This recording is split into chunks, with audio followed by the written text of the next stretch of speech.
Llévate más de lo que esperas todos los días con el nuevo Big Value en McDonald's. Ahora puedes comprar uno y sumarle otro por $1. Así que cuando tu equipo favorito enfrente a sus rivales, enfrenta tus antojos con $5 Meal Deals. Y si estás corriendo para alcanzar el desayuno, corre al app para llevarte ofertas antes del cutoff. Tú decides, y con Big Value, tu decisión siempre rinde más. Precios y participación pueden variar. BOGO $1 válido para un producto de igual o menor valor. Debe estar registrado en Rewards para ofertas en el app.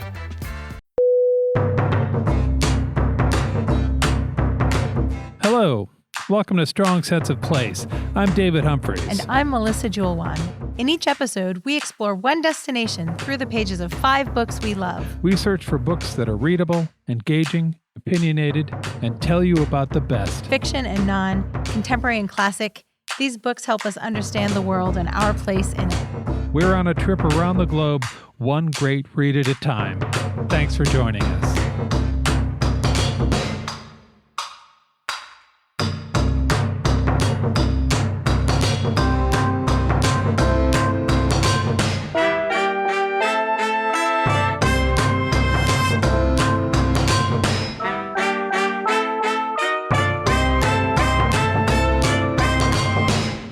Welcome to Season 1, Episode 11 of Strong Sense of Place.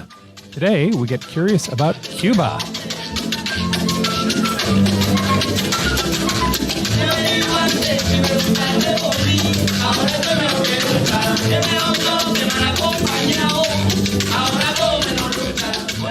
You're listening to Fusion Caribe. They play on the streets of Havana. If you could use a little mental break at the beach, you could mix yourself a rum and coke with a wedge of lime, put them on YouTube, and you'd probably be about halfway there. Boy, that music puts me in a good mood. We have one tiny connection to Cuba, but not really. What's that? We were married in Austin, Texas, and about 2 blocks from our house is a really awesome Cuban restaurant, and that is where we had our wedding dinner. That's right. And we had 2 cakes, which is just the best thing that ever happened. One of them was a tres leches cake, which I so good. Still can't say. And a traditional wedding cake. And we had leftovers of both. And every time I walked by the refrigerator for the next 11 days, I ate bites of cake. Tell everybody what a tres leches cake is. It's a white cake with 3 kinds of milk: cream, evaporated milk, and sweetened condensed milk. And you bake the cake and you pour the different milks over the top of it and it soaks into the cake. So it's really sweet and moist and rich. It's fantastic. I mean, it's very moist cake. It's sort of sitting there sopping in the milk for a little bit. Parts of it become like pudding. Yeah. And I don't even like pudding. And I love this cake. And there's a delicious sort of cream icing. Whipped cream. Yeah. Are you ready for the 101? I am ready. What have we got? Cuba is the largest island in the Caribbean, and it's located just a little over 100 miles off the coast of Florida. So let's all visualize our world maps. There's the Northern Hemisphere, the United States. Florida's down there in the lower right-hand corner. About 100 miles away, you'll find the island of Cuba. Havana is closer to Miami than Orlando is. Whoa, that just blew my mind. Right? From the air. Yep. Cuba is shaped like a crocodile. So in Spanish, it's sometimes called El Cocodrilo or El Caima. Oh. The capital city is Havana. The official language is Spanish. Correct. The population of Cuba is a little more than 11 million people. And geographically, it's about the size of Bulgaria and the state of Pennsylvania. So big. Pretty big. Yeah. Cuba has everything. It's like a Stefan nightclub. Yeah. It's got really, really beautiful green mountain forests and rolling hills and jungles and rainforests. And in those rainforests are 2 of the smallest animals in the world. What are they? There is the bee hummingbird, which is the smallest bird on the planet. It is 5 centimeters long, which is about 2 inches. Ah. So tiny. Yeah. And there's also a frog called the Mount Iberia frog. It is 1 centimeter long, which is just like a third of an inch. It's like your pinky fingernail. Yeah. Little bitty tiny frog. Ah. I know, so cute. Yeah. We'll put pictures of those in show notes because they're adorable and we are all about cute animals right now. Yes. Cuba also has amazing beaches. If you just do a Google image search for Cuba. We were looking at pictures yesterday and Cuba was really showing off. It's so photogenic. Yes, it's bright and lovely and it looks hyper saturated, even though I don't think the photos are saturated. Yeah, it's just blue sky and green leaves. And the people are really colorful too. Yeah. The outfits and the buildings, which I'm going to talk about in a minute. The original Cubans were an indigenous tribe called the Taino people, but you probably know what my next sentence is going to be. It went poorly for them. 1492, Columbus arrived and claimed the island for Spain. Yeah. Many of the Taino people were forced into slave labor, and later African slaves were added into the mix. Oh, Columbus. Yeah. So Cuba was a Spanish colony until the Spanish-American War, when the U.S. pushed Spain out, and in 1898, Cuba became part of the United States, which was new to me. Yeah, I did not know that. And then in 1902, it gained its independence, but the U.S. stayed really involved until 1959, when Castro came to power with his communist supporters. And arguably, they still maintained a healthy involvement in Cuba. Yeah, the next big historical milestone is the Cuban Missile Crisis of 1962. Yeah, which we'll talk about. In 2008, Fidel Castro stepped down. And in 2015, the U.S. actually reopened its embassy in Cuba, and the relationship between the two countries started to warm up a little bit. Yeah. So that's some background. Let's talk about why we would want to visit Cuba. Okay. Because there are lots and lots of reasons to visit Cuba. As we already said, visually, it's just stunning. The architecture is a combination of Spanish colonial buildings, which means there's a Moorish influence. So those are arches on the street level, and then also the windows have arches. Mm-hmm. There are balconies with really ornate wrought iron railings. The churches have domes with tiled roofs. But then there's also Baroque architecture. My mental shorthand for that is that everything looks like wedding cakes. There are fancy gewgaws and statues and ornamental additions to windows and the tops of buildings and such. And then there's also neoclassical, which gives you very majestic domed buildings and columns. And think about something like the White House or the Lincoln Memorial. That's the kind of elements that you find in neoclassical. Right. And all of that is kind of mushed together in Havana. And most of the buildings are painted pastel colors. So it's very romantic looking. And some of the buildings are kind of crumbling a little, and that also makes it just seem super romantic. Yes. It's beautiful. The other thing that kind of lends a fairy tale quality to it is that there are tons and tons of cars, American cars from the 1940s and 50s. Which are there because trade stopped in the 50s. There was a bunch of cars that came in the 50s, and the United States put in a trade embargo on Cuba, and they got no more cars. So Cubans have been keeping those cars running for the last 50 years. Like big Buicks and Pontiacs and Oldsmobiles, big curvy with lots of chrome. The thing that's really interesting is that on the outside, it looks like a 57 Chevy. But on the inside, the parts are often from Japan or from like a Russian Lada because they couldn't get the American parts and they had to cobble it together on the inside from countries that they were trading with. Yeah. Something I read said that some of the best car mechanics in the world are in Cuba. I buy that. Yeah. Let's talk about cigars. Okay. Cuban cigars are famous around the world for being the best in the world. Yeah. The speculation is that the reason the cigars are so good is because they've been making them there for so long and they haven't changed the process. They're still made by hand, and it takes about 100 steps to make a hand-rolled cigar. Does it? Yeah. Wow. I will now list all of the steps. Step 1. The ritual of making them really hasn't changed very much in the last 100 years, and I'm actually going to talk about that a little bit later when I talk about one of my books. For our U.S. audience, it is still illegal to sell Cuban cigars in the United States, but you can now purchase them elsewhere and bring them into the country. Yes. But you cannot sell them. Personal experience, I walked into a cigar store in Prague here, and they had Cuban cigars, and I was like, they have Cuban cigars. And then I was like, of course they have Cuban cigars. Yeah, they're pretty much available around the world. Yeah. Let's have a cocktail. There's so many good cocktails from Cuba. Oh my gosh, so many. And they are primarily made with rum. Because rum is made in Cuba. We've got the daiquiri, which is usually frozen, and that's fruit and rum. We've got the mojito, which is a little bit lighter, and that is mint, lemon and rum. Mm-hmm. We've got the pina colada, which is not traditionally Cuban, but is very popular there. Coconut milk, rum, and pineapple. And the one drink I know you know how to make. Cuba Libre? Yes. Yes, which is rum and Coca-Cola. And some lime. I found out it's not Coca-Cola. Coca-Cola doesn't officially exist in Cuba because of the trade embargo. And then, of course, to go with your cigar and your cocktails, you need food. And oh, the Cuban food is so good.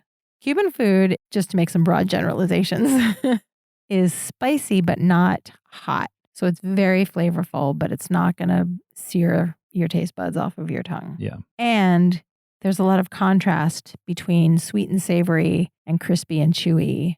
So it's just flavor explosions in your mouth. A lot of people are probably familiar with the Cuban sandwich, which is roasted pork and ham and cheese and pickles and mustard on grilled bread. So good. But there's a lot of good stuff beyond that. Arroz con pollo is chicken and rice, which is very popular.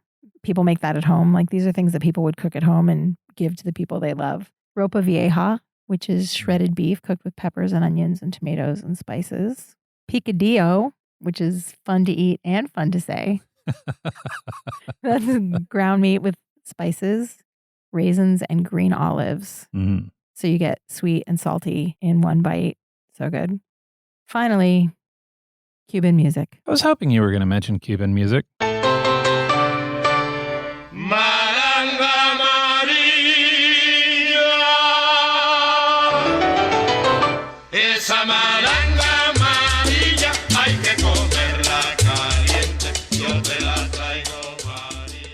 There is music everywhere in Cuba. And one of the books I'm going to be talking about in a little bit, it just sounds like in the 1950s, Cuba was a 24-hour musical party. Cuban music blends African rhythms with kind of European-style melodies.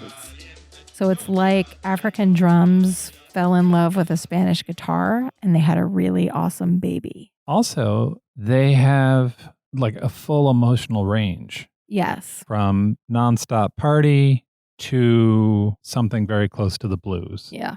Covers your whole emotional palette. It does.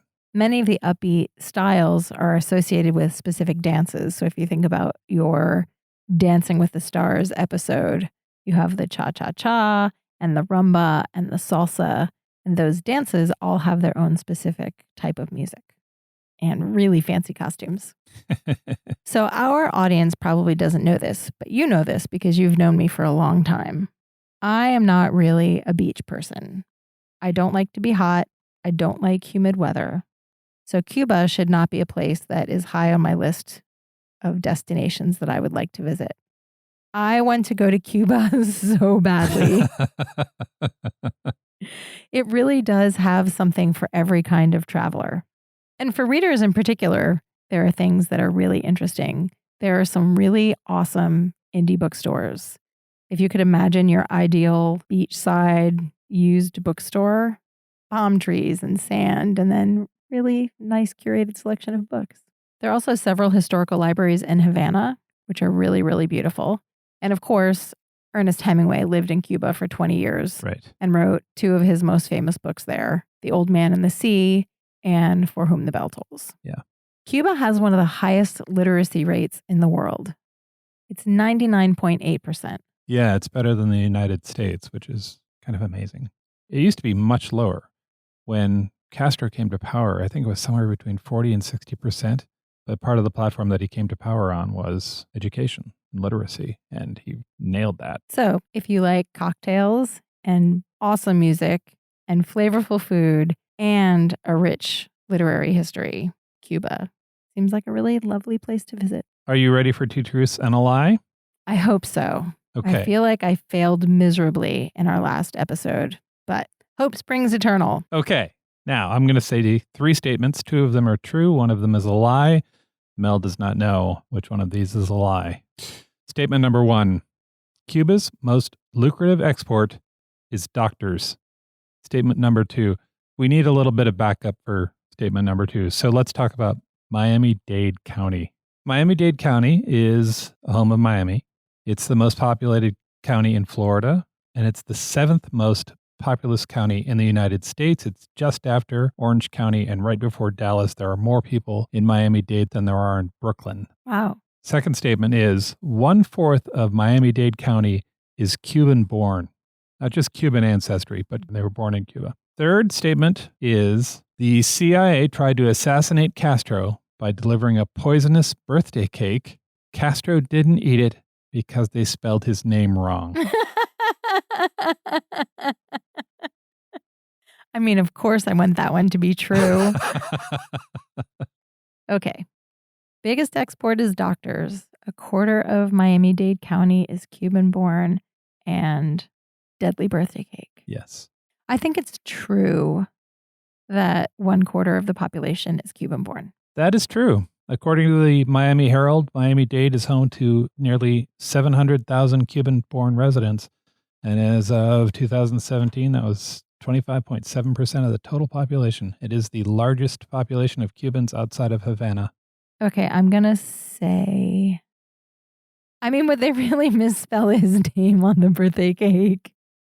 Okay, the birthday cake thing is a lie. It is true that Cuba's biggest export is doctors. You are correct. Yay! I finally got one right. According to an article in Time magazine, Cuba leases healthcare professionals to foreign governments, and that brings in about $11 billion a year. It is a bigger industry than tourism. Good job, Cuba. Yeah. That all got started because when Castro took power, part of his bedrock platform was universal healthcare and free education. And he was wildly successful in that. Cuba has one of the highest literacy rates in the world, which we already mentioned. Life expectancy on the island is higher than in the U.S., and Cubans have almost 3 times as many doctors per capita. They have so many doctors that they lease them out to others for a fee.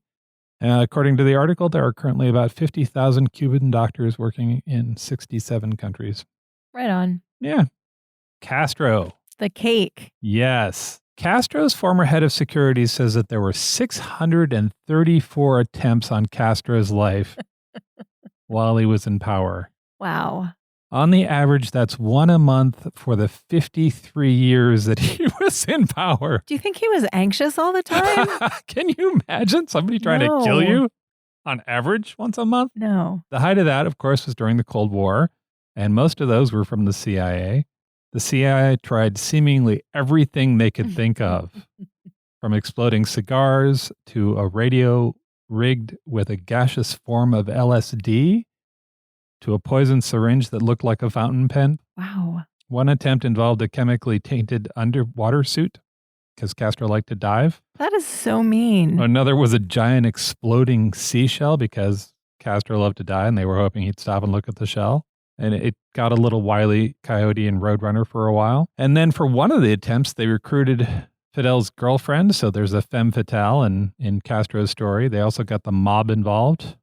None of that worked. Fidel died a peaceful death in 2016 at the age of 90. So was there really a cake with his name misspelled? No, I made that up. That was a good one. That's 2 truths and a lie. You want to talk about books? Yes. My first book is Havana Bay by Martin Cruz Smith. And I have to say that when you go looking for books set in Cuba, you get dozens that start with Havana and end with some other word. I'm actually going to be talking about a book a little later called Havana Fever. No. But there are many books with Havana in the title. Havana Night, Havana Days, Havana Beach, Yeah. Havana Dance, Havana Elephant. I don't think there's Havana Elephant, but maybe. Yeah. This is Havana Bay, and it's a thriller that has a lot of political intrigue and the structure of a crime novel. So it's a page turner. There's a lot of suspense, and there's bad guys and a good guy. It's set during the 1990s in Cuba. And for context, I need to talk about that a little bit because it's known as the special period. And the reason it was special is because it was not so good. The Soviet Union broke up in 1991, and Cuba had been getting a lot of subsidies from the Soviet Union. Right. So when the Soviet Union came apart, Cuba was left without a lot of financial resources, and it was really difficult for the people who lived there. There was food rationing. There were blackouts every day. Utilities only worked for certain hours during the day. because they just didn't have the financial resources that they used to have. So in addition to making daily life really challenging, that also made for resentment and distrust toward the Soviet Union, the former Soviet Union, and Russians in particular. And that's the backdrop for this story. So it sounds really tense. Yeah. Yeah. The other thing to know is that this author, Martin Cruz Smith, is famous for his character, Arkady Renko, who is a police detective. And people might know him from Gorky Park, which was a really popular novel in the 80s and led to a movie starring William Hurt. The movie doesn't hold up, so Oh, it doesn't? don't watch the movie, but the book is great. I actually read Gorky Park for our Russia episode and then loved some of the other books more and knew that I was going to be talking about Havana Bay, so I put that aside, but that's also a really good book. The story begins when Arkady arrives in Cuba, and he's in Havana, and he goes to a crime scene, and they're pulling a body out of Havana Bay. And the victim is a pneumatico. This is a real thing. What's a pneumatico? In Cuba, a lot of men go fishing in the bay in the big inner tubes from tires. So it's like your own personal boat. You sit in the middle of the ring and you have your reel and nets and fishing lures and all that kind of stuff hanging over the sides of the inner tube. And you paddle out into Havana Bay and do your fishing. So you're tubing, but you're also fishing. Yeah, it's really dangerous, but it's also really cheap. And it's a way to get out into the water and catch fish. They're called pneumaticos because, and that's my awesome English pronunciation of a Spanish word. Yeah. They're called pneumaticos because that's what tires are called in Spanish. So this is a thing that was happening in the 90s. Yeah. And Because food was hard to come by. yes. So the victim was one of these fishermen. And there's speculation that he's also a Russian friend of Arkady's. Hmm. So they pull this poor guy out of the bay, and Arkady's spidey sense is just going off. His friend was an old school, hardcore Russian. So the idea that he was going to sit in an inner tube and go fishing is completely unrealistic. The victim is really waterlogged, so they can't make a positive identification. And the cops are acting really suspiciously. Like they just want to get this case wrapped up as quickly as possible. And they're rushing to say, yeah, this is totally your Russian friend. Move on. Go back to Russia. We don't need you here. Right. So he's very suspicious about what's going on. Yeah.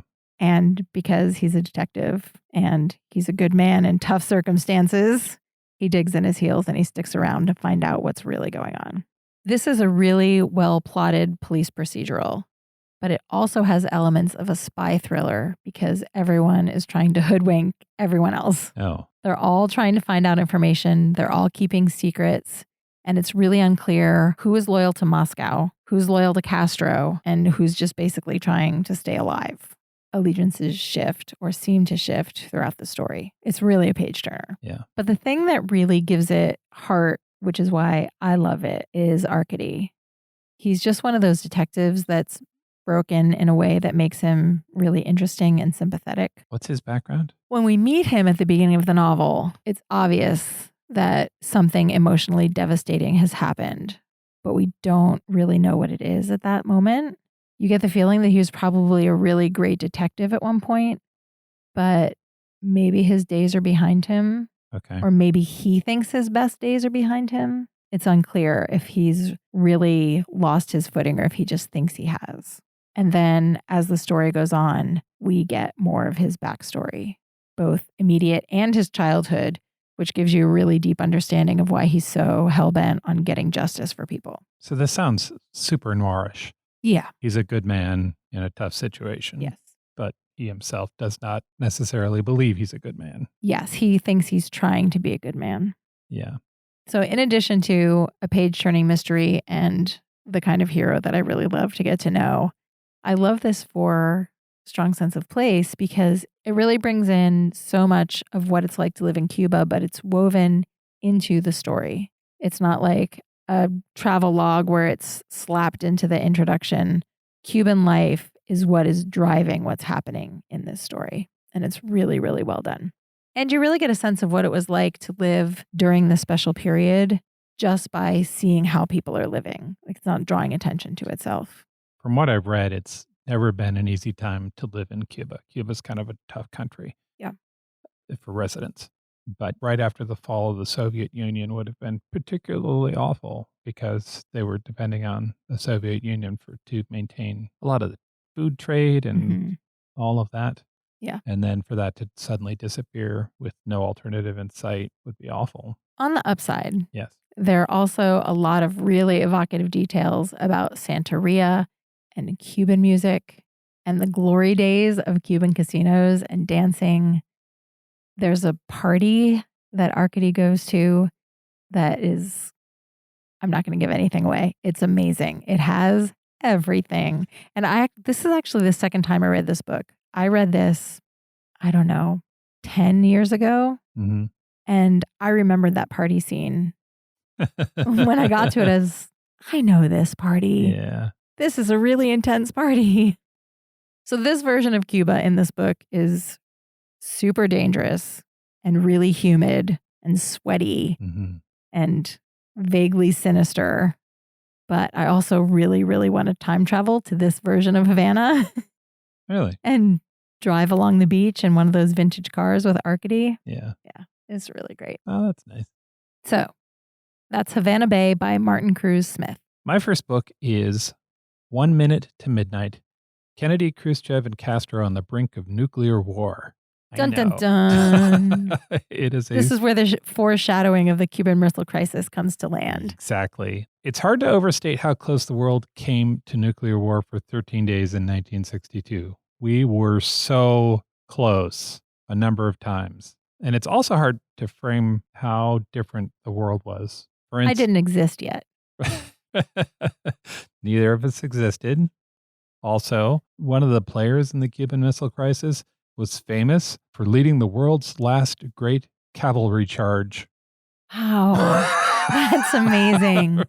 That really puts into context how quickly the world was changing. Yeah, that guy with his knowledge of horses was trying to figure out how to deal with nuclear missiles. Potato, Dave. Yeah. Yeah. So things are different. In case you've forgotten, here's the basic setup for the Cuban Missile Crisis. The Soviets, in retaliation for some of the things that the U.S. did, which included an invasion of Cuba, decided to put nuclear missiles in Cuba. And the U.S. found out about it. And that's it. That's the basics. Act 1, nuclear missiles on the mantle. That is a big poke with a stick through the bars of the cage. Yeah. And then things got crazy after that. There was a naval blockade and diplomatic saber rattling and spy planes and all kinds of 1960s James Bond stuff. And for 13 days, we were on the precipice of a full-out nuclear war. This book is a recreation of those 13 days. It is at times a minute-by-minute recreation of those that's so days. cool. Yeah. It's got just like a cast of thousands and a potentially world-ending crisis and details that are amazing and scary and interesting and sometimes funny. We've got famous people, famous like put their face on a coin famous people, and we've got just average Joes who are just doing their job, trying to take command and do the stuff that they want to do.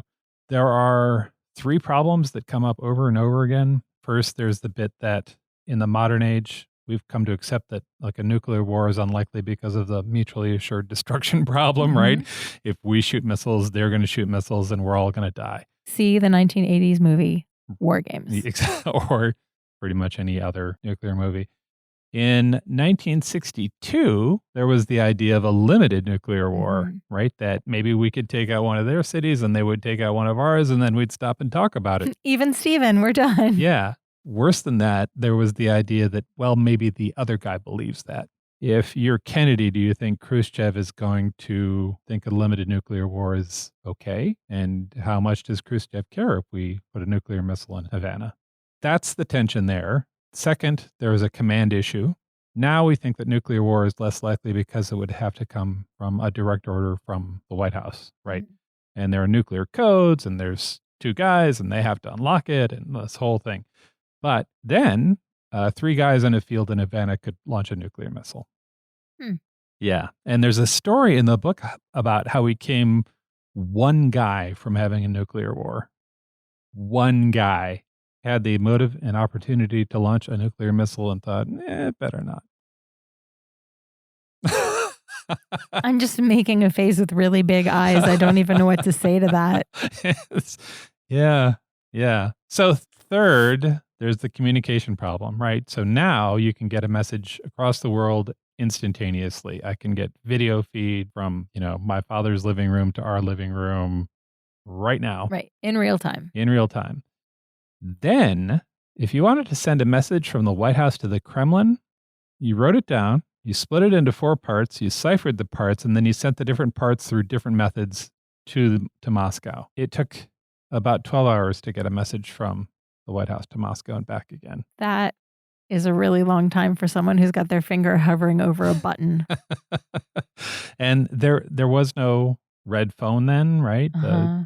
The red phone exists because of the Cuban Missile Crisis. Wow. Diplomats used telegrams to get their messages through. So they'd call Western Union. A guy would come on a bicycle. They'd tell him what he wanted to say. He would bike back to the office, put that in Morse code. And that's how they did business. It seems so quaint now. It really does. Like we have a situation room because of the Cuban Missile Crisis now. The writer is Michael Dobbs, not the one who wrote the House of Cards trilogy, but another one. This one spent much of his career as a foreign correspondent covering the collapse of communism. He worked for the Washington Post for most of his career, and he was the bureau chief in Moscow from 1988 to 1993. Wow, that's an intense time to be in Moscow. Yeah.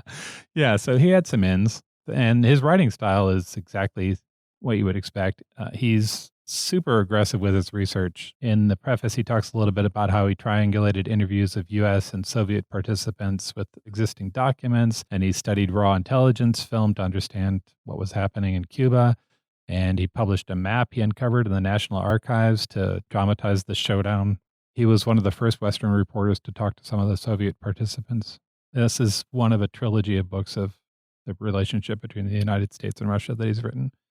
Ultimately, the story is about Kennedy and Khrushchev and their beliefs about each other and their respect for each other. It's about empathy. This is a story about empathy.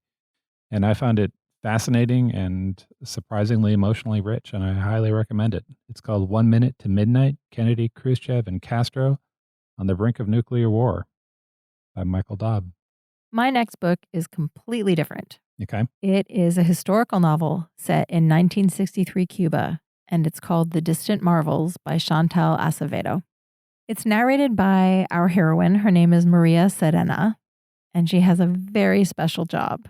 But before I get into the details of her job, I want to give you the setup for the story. What's the setup? Okay, it's 1963, Yeah. And in real life, Cuba was hit by Hurricane Flora, which was one of the deadliest Atlantic hurricanes in history. Cuba's got it rough, man. Yeah. A lot of, of course. I mean, the downside of living on a beautiful tropical island is you get hurricanes from time to time. Yeah.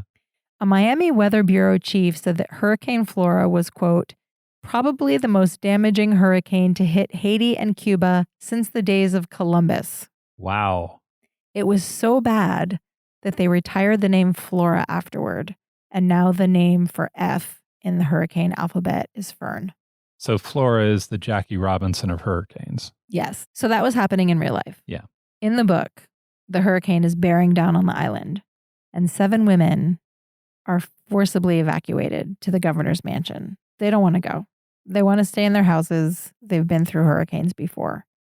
But the army comes and makes them leave their homes and go to the governor's mansion, and then they're guarded by a young woman who's in Castro's army. Why these 7 women? They're just rounding up people from the town.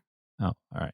The storm is raging outside, and the floodwaters are starting to rise. And the women are really, really scared because it's the worst hurricane they've ever seen. Yeah. And there's this really weird tension between them and the soldier that's watching over them because they're kind of lukewarm on the whole Castro situation. They're like traditional older women, and then there's this young girl who's in the army, and they just are not seeing eye to eye with each other. Yeah. So everyone's really scared. And Maria Serena starts telling them stories. And she takes them all the way back to the Cuban War of Independence in the late 1800s. And she tells them about the passionate love affair that her parents had. Her dad was a freedom fighter. She talks about her own first love, clawing and scraping to make a life for themselves. And she's telling them all of this just to calm them down? Just to entertain them and distract them from what's going on outside.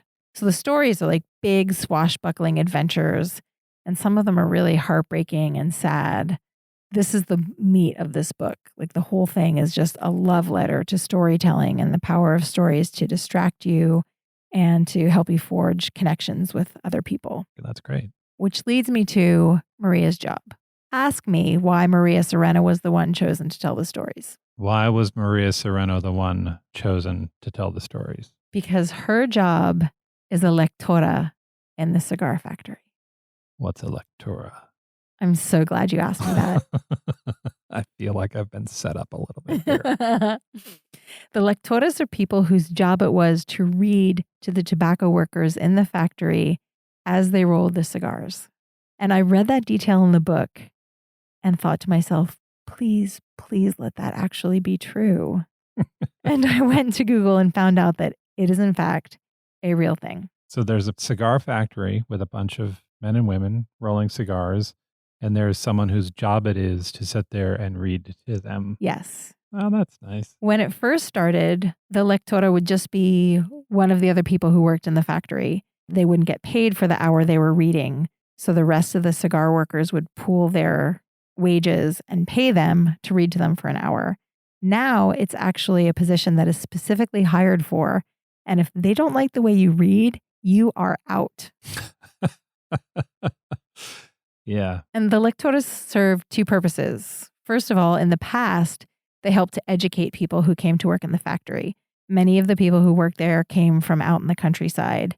So they would read them the newspaper in the morning and novels in the afternoon to help educate them. And the other reason was to keep them occupied because you're just sitting there rolling cigars. They didn't want people chit-chatting and plotting and gossiping and maybe thinking about another revolution or something while they were working. Reading to them kept their minds and imaginations occupied.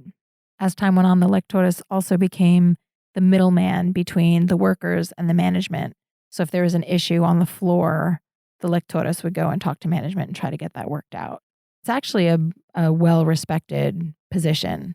And your storytelling skills better be on point. Yeah. Or you're going to have a lot of cigar rollers ready to kick you out of your job. That's so fascinating. So instead of a radio. Well, in the time it started, they didn't have radios. And it's quiet because everything is done by hand. We'll put some photos in show notes.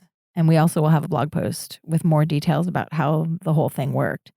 But I just love the images of people. They sat on a tall chair and just read to the rest of the room. It's hard to imagine the relationship you would develop from somebody reading to you like that over the course of a year. Yeah. It's really oddly intimate and very sweet.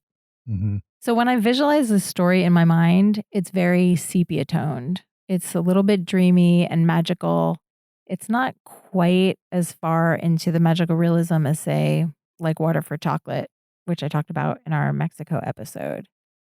But it's very fairy tale-ish.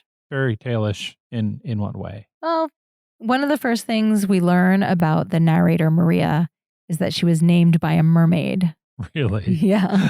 Okay. And that's kind of a play on her name, Sirena, which is the Spanish word for mermaid. Is that just a story she tells? Or is that presented as magical realism? Yeah. Okay. It's the story. Is it the truth? Does it matter? Right. Don't know. And a lot of the other women's names in the book also reflect their personalities. There's a woman who's kind of glowing, and her name is Illuminata. And there's a really sad woman, and her name is Inconsolada. Right. So those little details make it feel just a little magical and special, and do make you question the veracity of all of the stories that you're learning, but it almost is beside the point. Yeah. So it's a big, engrossing, sweeping story about family. And while it's talking about all of these like small moments, you also learn a lot about the big stuff that was going on in Cuba, the War of Independence. And so the story she tells knit together? Yeah, she's basically taking everyone through her life story, and she does that by circling through her parents and the loves of her life. And while telling those stories, you get Cuba's history. So you get the War of Independence and Castro's rise to power. It's a really great way to understand Cuba's history without cracking a history book. Right. Because you're getting it through the lives of ordinary but really special people. That is The Distant Marvels by Chantal Acevedo. My second book is This is Cuba, an American journalist under Castro's shadow by David Ariosto. I picked this book because I was curious about what it's like to be in Cuba now. It really delivers. This is a nonfiction book about a young reporter arriving in Cuba. David Ariosto is a journalist for CNN when he got to Havana in 2009. It comes up all the way till 2018. So it's very current. That's cool. Yeah, you get 8 years of recent history, and a lot changes in that time for Cuba. The internet arrives, the economy changes, Castro dies, the regime changes, stuff happens. It starts out as a bit of a fish out of water story. At the beginning, he's a little bit of a noob when he gets there. For instance, his sink is stolen by the workers who come to repair it. What do you do when someone steals your sink? That seems like, that doesn't seem serious enough to call the police, but yet also you don't have a sink. Where are you going to get a sink? Yeah. Yeah. Yeah, I'm guessing there's not a Home Depot down on the corner in Cuba. Not so much.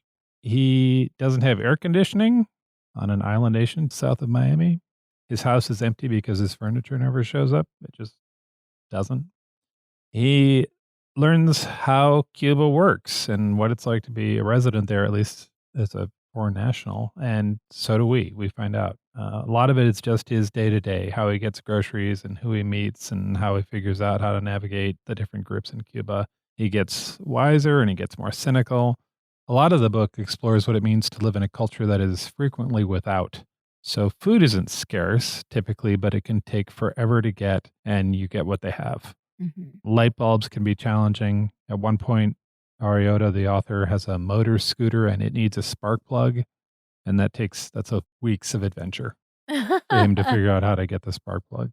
We learn about the black market in Cuba, which I found really fascinating. For instance, there's a section about how one guy, is at the head of the pirate media distribution network in Cuba. He downloads movies and newscasts and music, and then he goes out and he sells it and resells it to smaller and smaller distributors. A terabyte of the latest media will cost you about $17 in Cuba. The pirate tells Arioto that the government knows, and, quote, are some of his best clients. He's a media mogul. He's a media mogul, yeah. Cool. Yeah, as a distributor. As a result of the government knowing about it, his packages include no pornography or anything political or against the revolution. The service is called the Weekly Package. Just about the time you're getting sad about the oppression of the Cuban people while you're reading this book, the author talks to a woman and her husband who made it over to the U.S., and she talks about how she misses her former life. And he asks her about it, and she says she misses her freedom. That struck him weird because Cuba is one-party state where everything is subject to communist rule and revolutions are suppressed and sometimes violently. And he asks her about it, and she says she just misses her time. Time to socialize and relax and think without the distraction of iPhones and TVs and all that. And Arioto, we've heard that a little bit from some of our friends here. Yeah. Who were alive under communism and now are living in the democratic Czech Republic.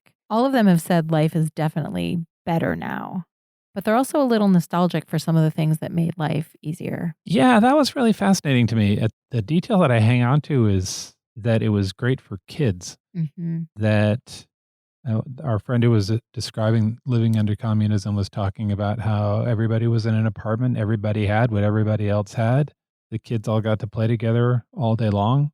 If anybody had, for instance, a camera, everybody had the same camera. Right. There was no competition or feeling less than because of the brand you had. Yeah.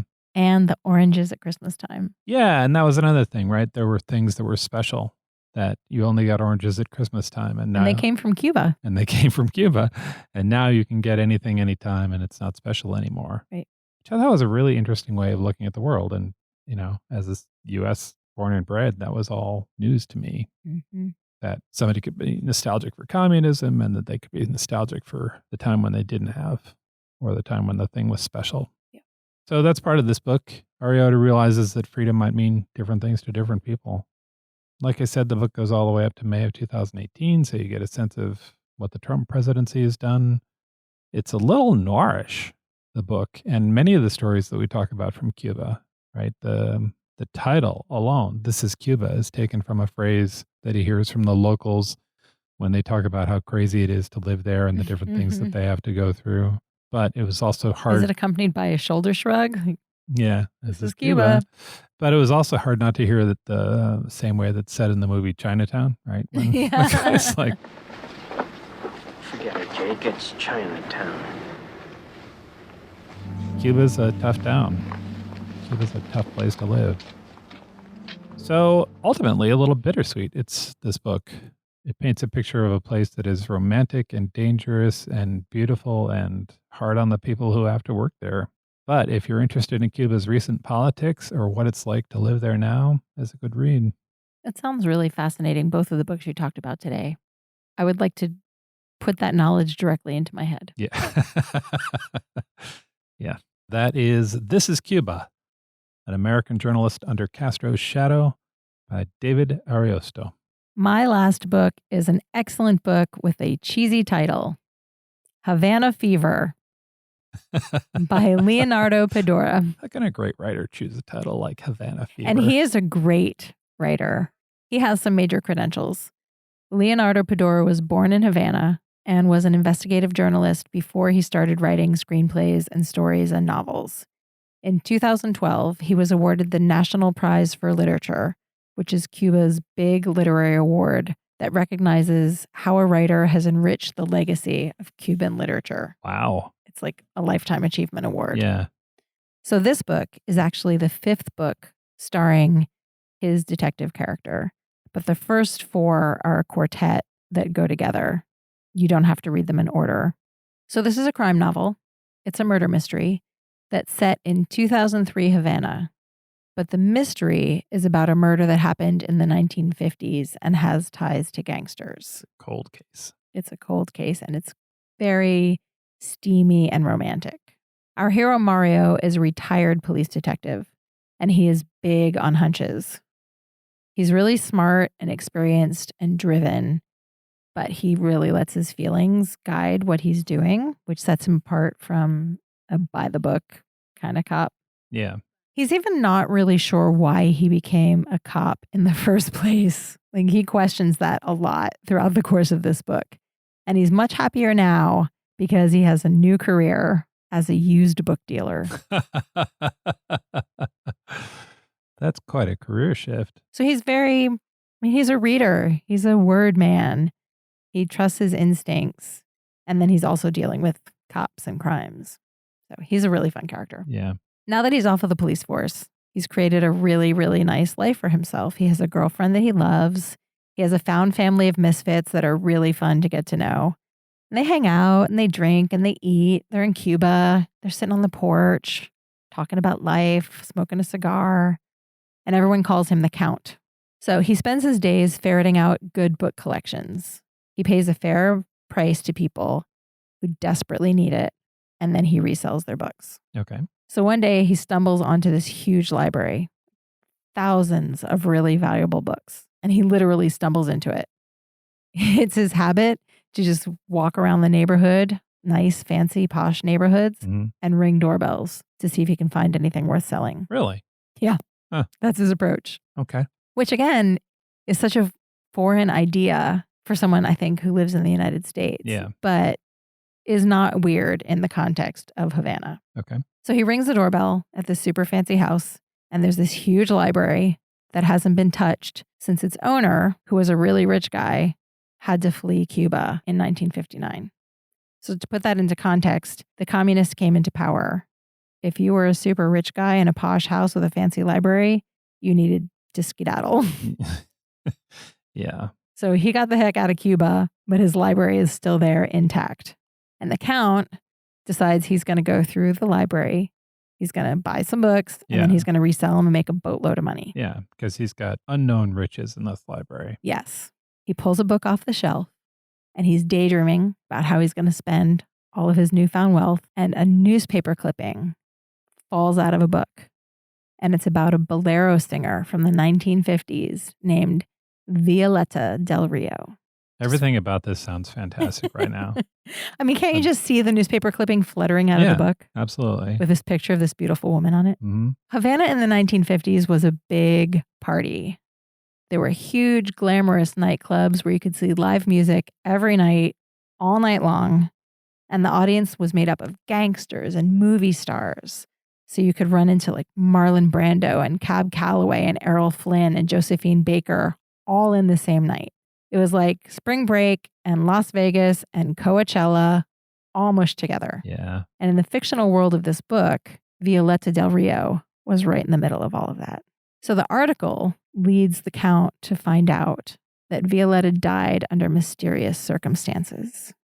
Was it suicide or was it murder? He becomes obsessed with finding out what happened to her and what her connection is to the library. Why was that clipping inside that book? And then he finds out that there's some connection to his own father as well. Oh. That's the setup. That's a great setup. It's an amazing setup. And the action just kind of takes off from there. Yeah. As you might expect, he goes poking his nose into dangerous places all over Havana, and we get to go with him. And back in time? Yes. So we're jumping back and forth between 2003 and the 1950s, which is one of my favorite things to do. Yeah. The atmosphere is thick. You are right in it. You have to wipe the sweat off your brow when you're reading it. Leonardo Padura is a beautiful writer. Like the action is amazing and the mystery is really compelling, but the words are really beautiful. It's just like the whole package. Yeah. And I want to call out the translation because these books are translated from Spanish to English. The translator is Peter Bush. He's just done such a good job. The dialogue has this really nice rhythm to it. So it really feels like the way people speak to each other. Right. They're beautiful. Pretty much want to start reading this immediately. Yeah, the whole thing feels like kind of boozy. Yeah. You're worried about the Count at the same time that it's really a thrill ride to go with him as he's going into like some sketchy neighborhoods and digging around an old gangster business. At one point, you run into Meyer Lansky, the gangster. Oh, cool. Yeah. And then there's a lot of references to the things that happened in Cuban history because, again, every decade in Cuba was really dynamic. Yeah. This book takes place just after the special period. People are kind of recovering from the 90s when there were food shortages and rationing. So they're like bruised, but they're not still broken. Yeah. There's some really poignant bits. It's super page turner. I had no idea I needed a retired detective who was also a book dealer until I met the Count. And now I'm in. Yeah, new career goals. Yeah. Yeah. And the most recent book in the series came out last year, and it's set in Havana's Chinatown. I didn't know Havana had a Chinatown. These are the things we learn when we read books. So this one is called Havana Fever by Leonardo Padura. There are 4 that come before this one. There are several that come after, so you could spend a lot of time with the Count, and it is a good time. Great. Those are 5 books we love set in Cuba. There are good times and there are good stories, and Cuba has a lot of all of them.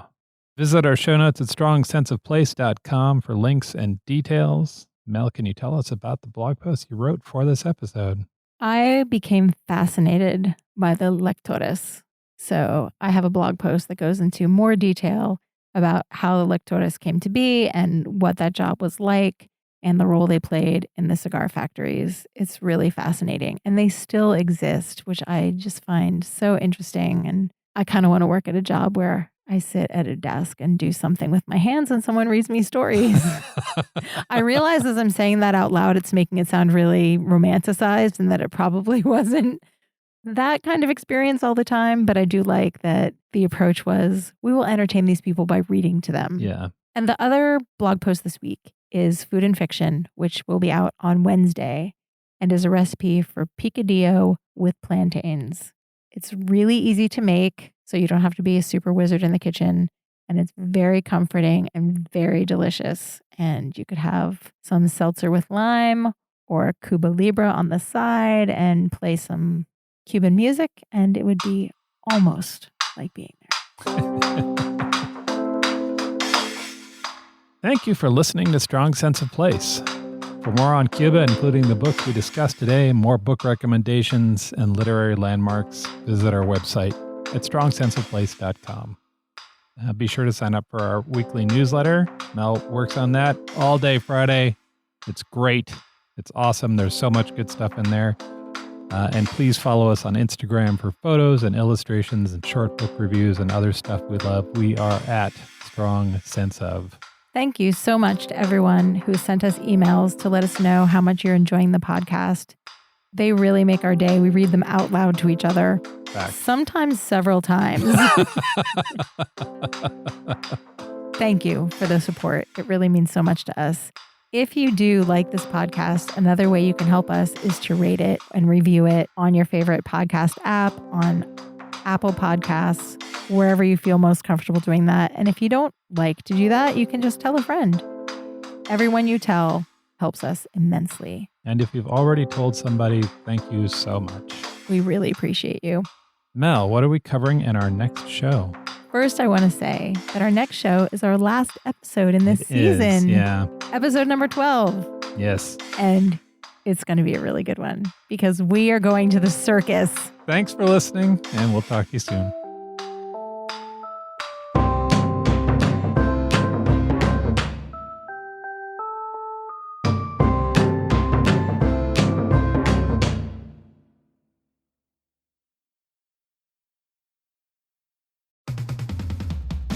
I'm Amy Nicholson, the film critic for the LA Times. And I'm Paul Scheer, an actor, writer, and director. You might know me from The League, Veep, or my non-eligible for Academy Award role in Twisters.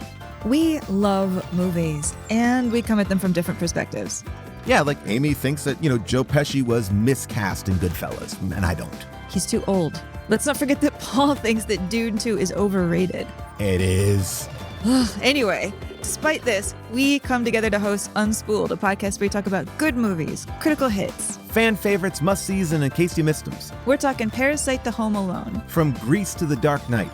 We've done deep dives on popcorn flicks. We've talked about why Independence Day deserves a second look. And we've talked about horror movies, some that you've never even heard of, like Ganja and Hess. So if you love movies like we do, come along on our cinematic adventure. Listen to Unspooled wherever you get your podcasts. And don't forget to hit the follow button.